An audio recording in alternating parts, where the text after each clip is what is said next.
आपने कोरोना काल के अंदर जब वीसी के माध्यम से लोकार्पण किए थे तो वो 2 साल से अभी भी अटकी हुई है। कहाँ अटकी हुई वो आप जानो। आप कहते हो मेरा एक काम भी बाकी हो, तो 2 तो मैं गिना दूं मेरे नागौर के जो बाकी थे। आपको जानकारी नहीं, खड़े हो रहे ना पीछे से, ऐसे खड़े मत हुआ करो बिना यूं उछल रहे हो बिना बात।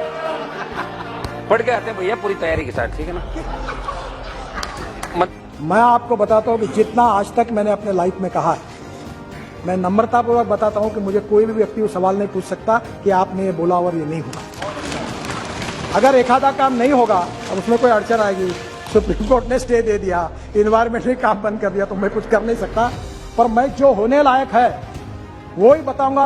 हनुमान बेनीवाल जी, कट मोशन पे कटौती प्रस्ताव दिया आपने। हाँ, और आधा मिनट धन्यवाद भी आपने क्या दिया ये भी पता है ना आपको। अच्छा अध्यक्ष महोदय, मंत्री जी ने जवाब दिया।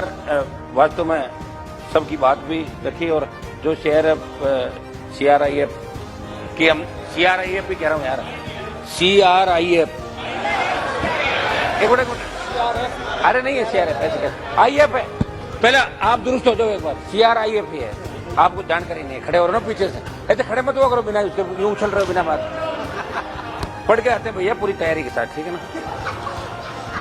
मंत्री जी को मैं धन्यवाद दूंगा और इस बात का भी धन्यवाद कि आपने हमारे कहने से घोषणाएं भी करी। मंत्री जी, एक तो आपको याद दिलाना चाहूंगा कि आपने कोरोना काल के अंदर जब वीसी के माध्यम से लोकार्पण किए थे तो वो 2 साल से अभी भी अटकी हुई है। कहाँ अटकी हुई वो आप जानो। आप कहते हो मेरा एक काम भी बाकी हो, तो 2 तो मैं गिना दूं मेरे नागौर के जो बाकी थे। दूसरा हमारा निवेदन ये था कि राजस्थान में भी नेशनल हाईवे पर निर्माण से ज्यादा लागत टोल के माध्यम से वसूली जा चुकी है, तो ऐसे मामले में तो फिर टोल खत्म होना चाहिए ना वहाँ पे। और मैं तो एक मांग ये भी करूंगा अध्यक्ष महोदय, क्योंकि मेरी पार्टी का एजेंडा है स्टेट के अंदर टोल मुक्त राजस्थान, टोल मुक्त भारत की बात हमने करी थी, उसमें भी आपको धन्यवाद और सांसदों का विशेष रूप से ध्यान रखें मंत्री जी। और मैंने जो कटौती प्रस्ताव दिए थे वो मैं वापस लेना चाहता हूँ अध्यक्ष। माननीय अध्यक्ष महोदय, मैं थोड़ा सा सदस्यों से प्रार्थना करूँ।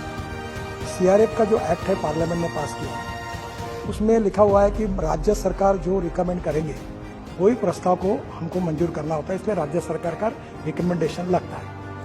कभी कभी ये होता है कि राज्य सरकार में वहाँ के MLA और मंत्रियों का दबाव इतना होता है और अमाउंट कम होती है, तो सांसदों की बात वहाँ ठीक प्रकार से उनको न्याय नहीं मिलता। ये बात सच है और इसलिए मैंने फाइनेंस मिनिस्टर को ऐसा एक सुझाव दिया है, लिखा है उनको कि 50% काम जो होंगे वो संसद के रिकमेंडेशन से, जो स्टेट के होंगे, और 50% काम राज्य सरकार के रिकमेंडेशन से स्टेट में ही करना है। ऐसा अगर किया तो संसदों को न्याय मिलेगा। और CRIF के बारे में जो गाइडलाइंस है वो फाइनेंस मिनिस्ट्री के है और आप लोगों ने जो बिल पास किया उसमें यह टेक्निकल अड़चन है, तो एक बार आप इसका विषय चर्चा उपस्थित करके वित्त मंत्री जी से मैंने ऑलरेडी रिकमेंड किया है। और ये आपकी बात सच है कि जैसे अभी केरल में कोई प्रस्ताव तो अनेक बार लोग आते हैं, तो जब एक पार्टी का सरकार रहता तो उनके MPs को वो नहीं भेजते, फिर इनके होगा तो वो नहीं भेजते।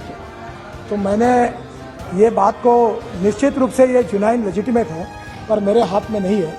इसके बारे में वित्त मंत्री जी के द्वारा अगर वो गाइडलाइन आती है तो आप कर सकते हैं। मुझे लगता है आप एक बार वित्त मंत्री से रखिए, मेरे तरफ से मैंने आपकी बात को रिकमेंड कर दिया, निश्चित रूप से मैं इसको मदद करूंगा। और ये जो 1600 करोड़ का कार्यक्रम बना रहा हूँ सेतु भारतम में, उसमें आपके फ्लाईओवर्स, ROB और ROB जो भी होंगे, आप मुझे लिस्ट दीजिए, मैं राज्य सरकार को बोलूंगा ये मान्य करो। तो अनेक बार मैं ऐसा करता हूँ कि सांसदों के काम नहीं आएंगे तो मैं आपको मान्य नहीं करूंगा और मैं उसमें से डाल देता हूँ। हाँ, यस, हाँ जी, जहाँ रेलवे फाटक बंद होगा वो सब करेंगे, दोनों भी जैसे परिस्थिति की आवश्यकता होगी वैसा करेंगे।